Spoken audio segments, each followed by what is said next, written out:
God only. If the knowledge of these poor people was so limited about their ruler, I, who am infinitely lesser in respect to God than they to their ruler, need not be surprised if I do not realize the presence of God, the King of Kings. Nevertheless, I do feel, as the poor villagers felt about my thought, that there is orderliness in the universe.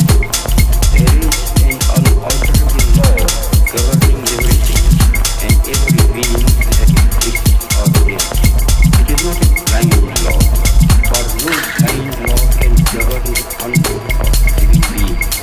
And thanks to the marvelous researches of the JCO, it can now be proved that even matter implies that law then, which governs all life, is God. Law and the lawgiver are one. I may not deny the law or the lawgiver because I know so little about it or him. Just as my denial or ignorance of the existence of an earthly power will avail me nothing, even so my denial of God and His law will not liberate me from its operation, where humble and new expressions of divine authority make life's journey easier, even as the acceptance of earthly good makes life under it easier.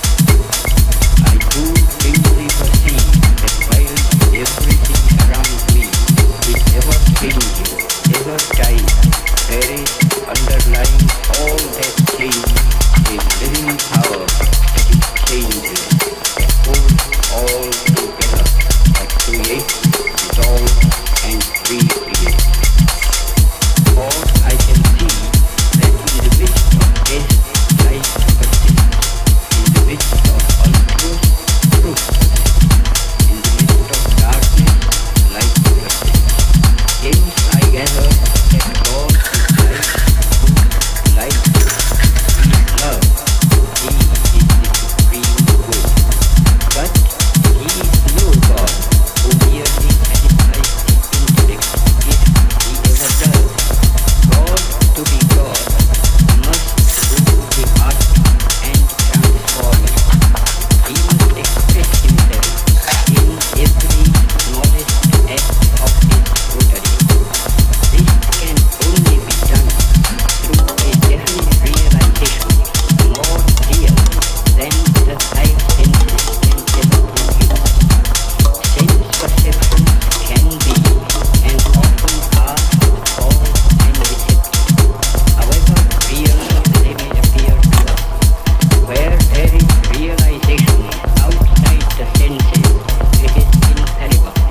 It is proved not by extraneous evidence, but in the transformed conduct and character of those who have felt the real presence of God within. Such testimony is to be found in the experiences of an unbroken line of prophets and sages in all countries and climes. To reject this evidence is to deny oneself.